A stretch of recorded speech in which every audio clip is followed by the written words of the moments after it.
Vamos a hablar de lecciones de la crisis en la escuela de la vida. Es como que cuando conocemos a Cristo como Salvador, Él mismo se encarga de enseñarnos a través de la vida, a través de diferentes circunstancias, a través de diferentes situaciones que Él permite en nuestra vida. Así que hoy vamos a hablar de lecciones de la crisis en la escuela de la vida. Y el pasaje que vamos a usar es Juan capítulo 11. Así que si quieren buscar en sus Biblias, Juan capítulo 11.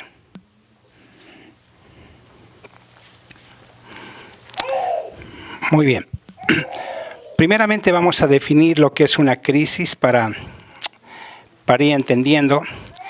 Y vamos a leer, dice ahí, una crisis es una situación de un cambio profundo y traumático en la vida o en la salud y de consecuencias importantes en una situación. Si se fijan algunas palabras en esta definición, es una situación de un cambio profundo y traumático. Las crisis no son situaciones pasajeras que podemos solucionarlas en un momento. A veces Dios permite cosas profundas que van a terminar cambiando nuestra vida, tal vez nuestra salud, tal vez nuestra economía. Y dice ahí, y de consecuencias importantes en una situación. Alguien dijo que cada 10 años, más o menos, enfrentamos una crisis en nuestras vidas. Puede ser en nuestra salud, puede ser en nuestra economía, puede ser otro tipo de crisis que tenemos, pero una crisis entonces es una situación de cambio profundo y traumático, y vamos a ver que en realidad Dios permite y Dios lo puede usar. Ahora vamos a comprender la crisis a través de Juan capítulo 11. Y solamente vamos a tener 2 puntos en este estudio. Vamos a ver en ese capítulo una descripción de la crisis y después consejos en medio de la crisis.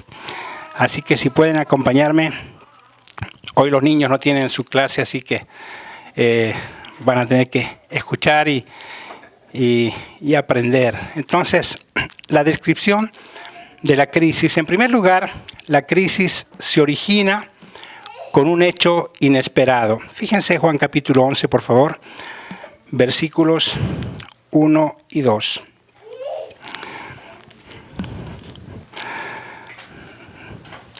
Dice así: estaba entonces enfermo uno llamado Lázaro de Betania, la aldea de María y de Marta su hermana. María, cuyo hermano Lázaro estaba enfermo, fue la que ungió al Señor con perfume y le enjugó los pies con sus cabellos. La crisis que se presentó en esta familia fue la enfermedad de Lázaro. Ahora el texto en este pasaje implica que no era un resfrío, no era una enfermedad que no le comenzó a doler la cabeza y al día siguiente estaba bien. Más bien se habla de una enfermedad que fue debilitando a Lázaro. Una enfermedad que realmente, según el concepto de ellas, ameritaba un milagro, ¿no? Y muchas veces en nuestra vida está todo bien hasta que alguien nos dice que hay una situación difícil, por ejemplo, en nuestra salud. En este caso, la enfermedad de Lázaro. Entonces, las crisis siempre comienzan con un hecho inesperado. Muchas veces puede ser una crisis laboral. El papá no esperaba que cambie su economía, no esperaba que la empresa quiebre, no esperaba que alguien haya hecho una mala negociación y de pronto, el momento menos pensado, se queda sin trabajo, sin ingresos, tiene deudas. Entonces, una crisis siempre se origina con un hecho inesperado. Pero otra descripción de la crisis es que la crisis allí sobrepasa la capacidad de resolver sin la ayuda de terceros. El versículo 3 dice: enviaron pues las hermanas para decir a Jesús: Señor, he aquí el que amas está enfermo. Según este texto, las hermanas de Lázaro buscaron en el tiempo correcto y buscaron a la persona correcta para salir de esta crisis.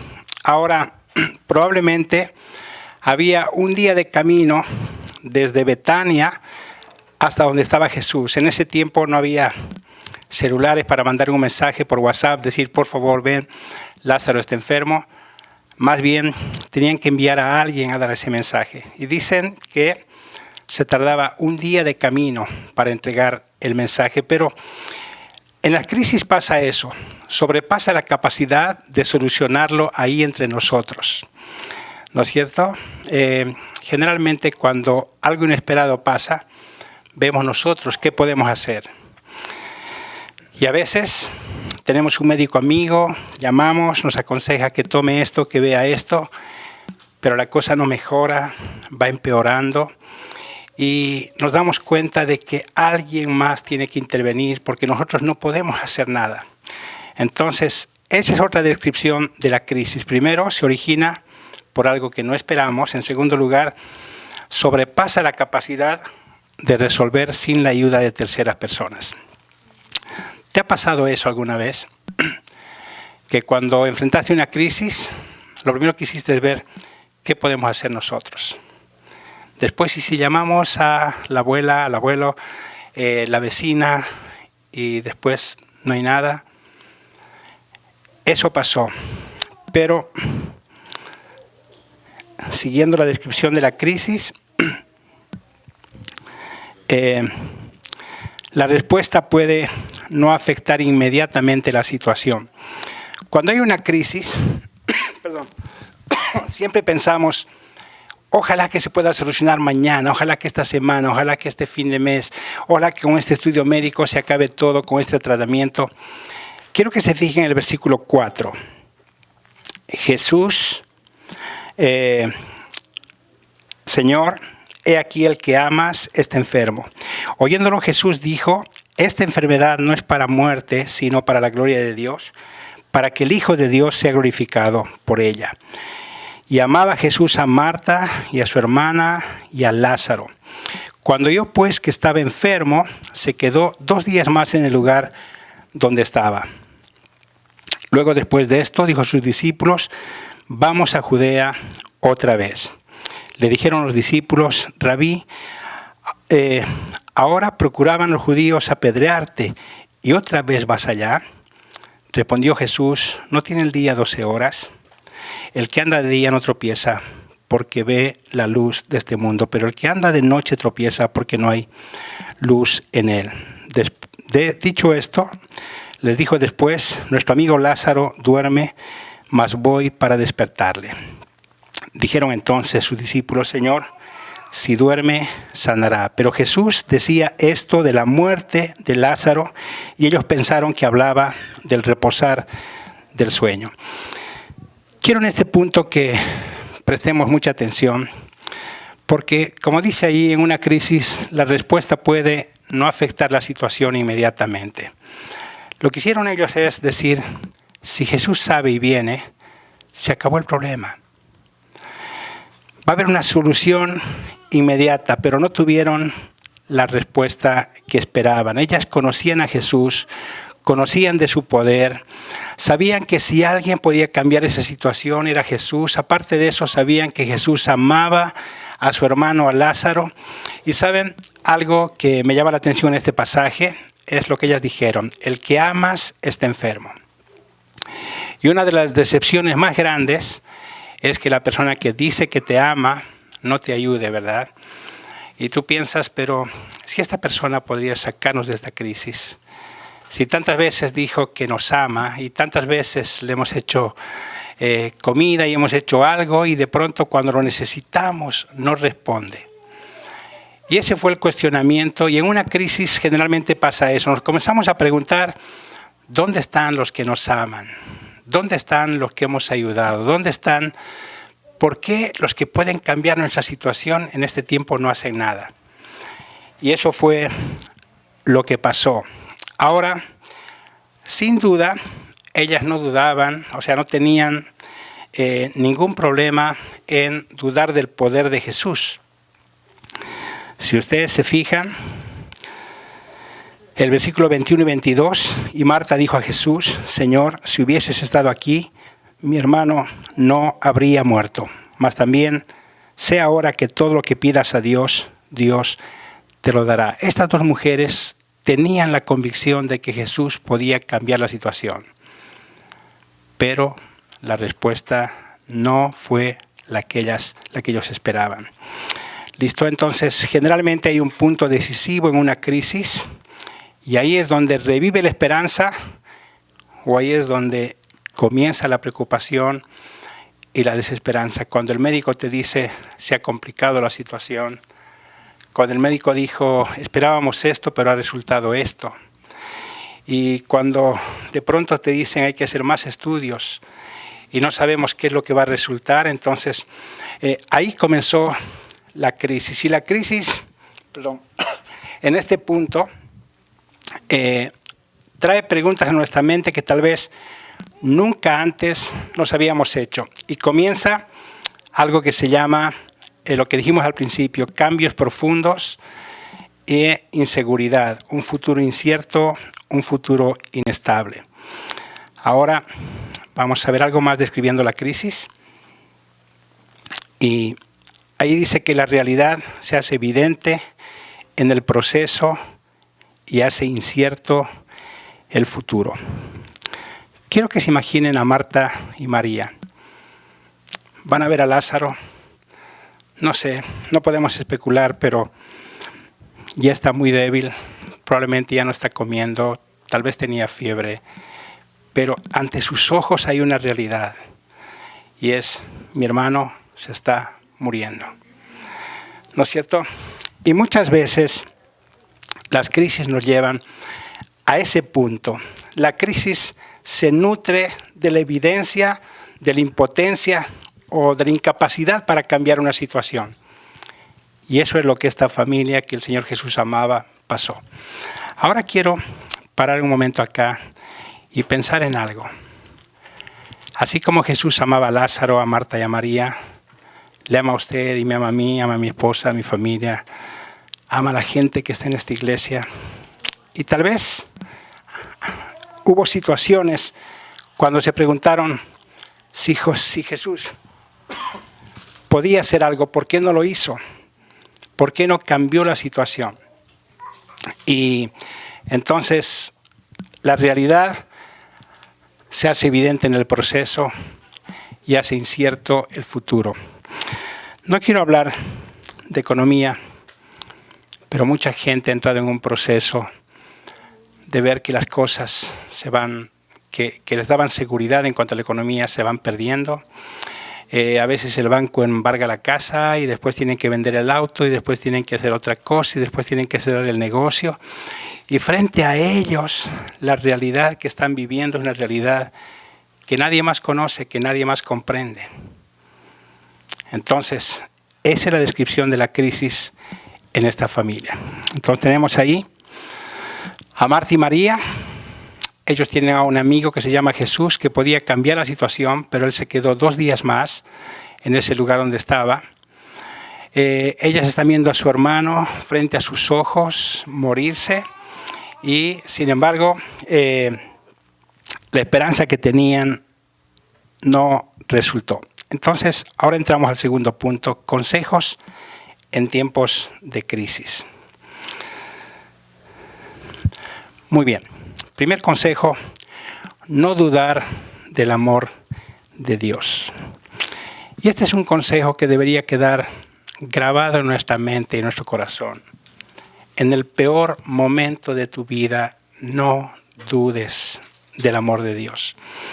El versículo 3 del capítulo 11 dice, enviaron pues las hermanas para decir a Jesús, Señor, he aquí el que amas está enfermo. Y esa palabra, el que amas, no es importante que sepan la traducción en el idioma original, pero esa palabra es fileo, es esa palabra, ese amor de amigo, tu amigo, ese con el que has compartido tantas veces está enfermo.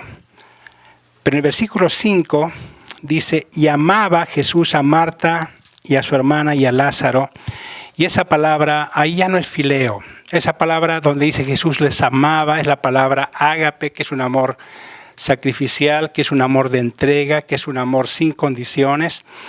Y entonces ahí vemos a estas personas diciendo, Señor, tu amigo, el que amas como amigo está enfermo. Y Jesús, dice ahí el versículo 5, Jesús amaba a esta familia con un amor sin condiciones, con un amor de entrega, con un amor que iba más allá del afecto fraternal, un amor incuestionable, un amor desinteresado.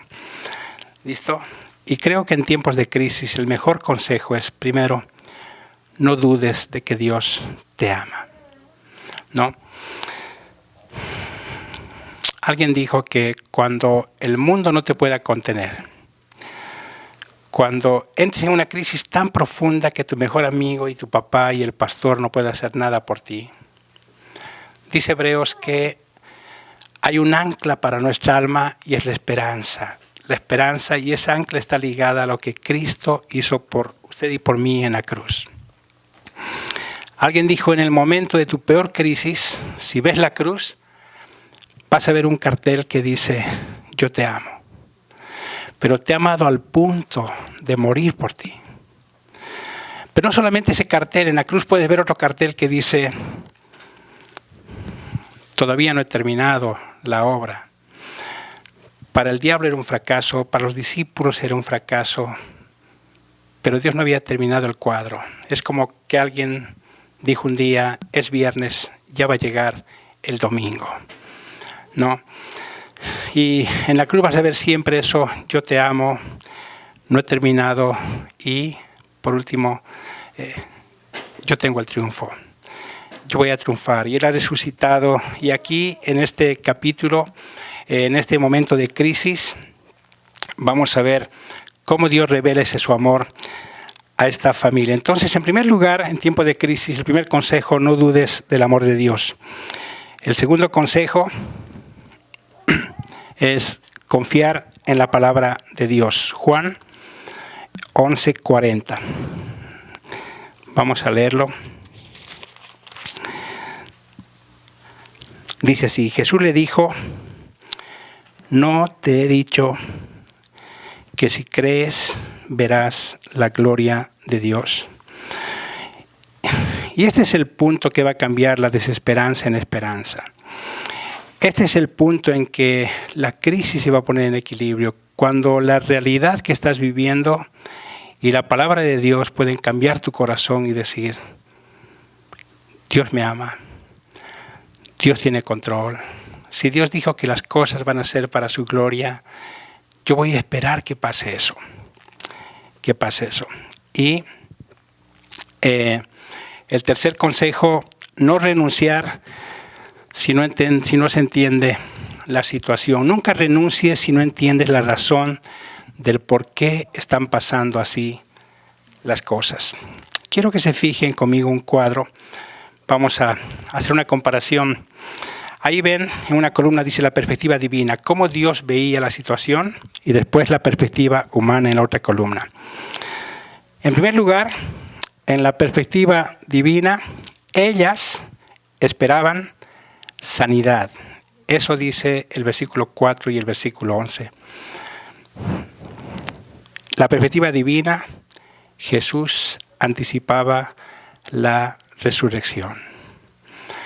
¿Entienden cuán diferente es la perspectiva divina y la humana en una crisis? Otro punto.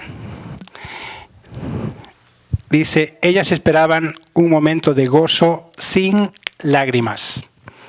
Él vendría, lo sanaría y se acabó. No vamos a llorar, va a estar todo bien.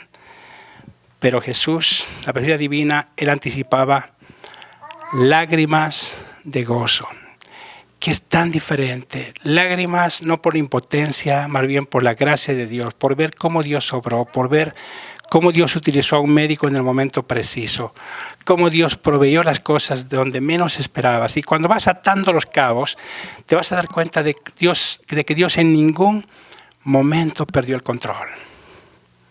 Se quedó 2 días más pero no porque no podía hacerlo, porque su perspectiva de la situación, de la crisis es otra, no es la nuestra. Pero vamos avanzando y vemos otra diferencia. Dice, ellas anticipaban el alivio temporal de esa crisis, él anticipaba la salvación eterna de la gente. Ese día dice que la casa estaba llena de gente que amaba a Lázaro, Marta y María. Vamos a ver un poquito más al finalizar. Pero la última cosa es, el olor era la evidencia de lo imposible, ¿no? Para ellas era el final de la historia.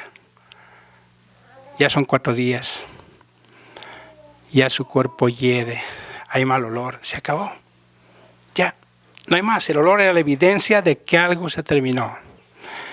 Pero desde la perspectiva divina, ese mismo olor era la evidencia de que Dios intervino y el comienzo de la vida eterna de los demás muertos espirituales en el funeral. Ese mismo olor era la evidencia de la intervención de Dios. Y hermanos, la perspectiva divina de una crisis, la perspectiva humana es tan diferente. Y nosotros tenemos que llegar en un tiempo de crisis a pensar, Señor, esto es lo que yo puedo ver. Pero sé que no comprendo todo, sé que tus planes son perfectos, sé que tus pensamientos son más altos que los míos. Muchas veces podemos decir, Señor, creo que es una injusticia lo que está pasando, pero yo sé que eres incapaz de hacerme daño. No entiendo, ¿no? Pero ahí tenemos otro punto, otro consejo, y es creer que Dios puede cambiar la situación si así lo quiere, ¿no? Y quiero que un momento piensen en esto. Un resfrío, un cáncer terminal, un COVID positivo, tienen el mismo grado de dificultad para Dios. ¿Saben qué grado? 0. Porque Dios es Dios. Pero para nosotros es muy diferente. Pero saben, hermanos, Hebreos 4:15 y 16 dice, no tenemos un sacerdote que no sepa compadecerse de nosotros. Tenemos a alguien que ha padecido, que puede sufrir, y a él podemos llegar en nuestros tiempos de crisis. ¿Y algo más?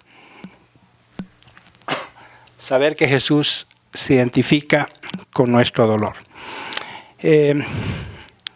Ese texto de Juan 11:35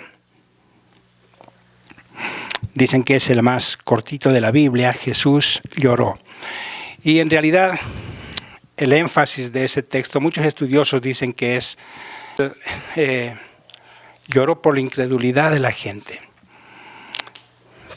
Pero algo que me asombra es que Jesús nunca se va a reír de nuestro dolor.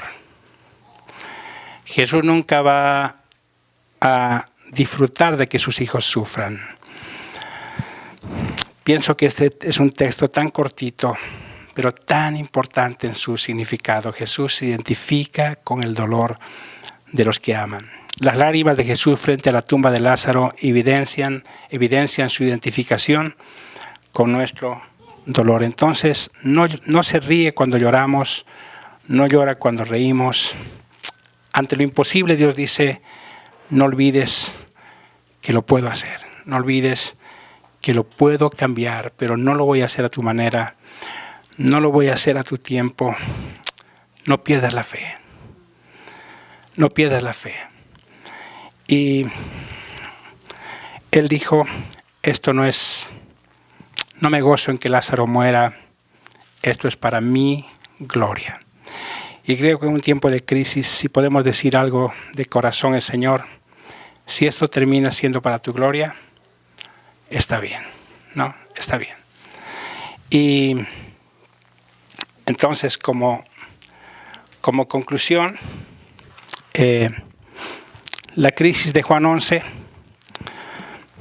produjo la consagración de Juan 12. Quiero que se fijen en Juan 12, solamente comenzando los versículos allí al principio. 6 días antes de la Pascua, Vino Jesús a Betania, donde estaba Lázaro, el que había estado muerto, y a quien había resucitado de los muertos. Y le hicieron allí una cena. María servía y Lázaro era uno de los que estaban sentados a la mesa con él.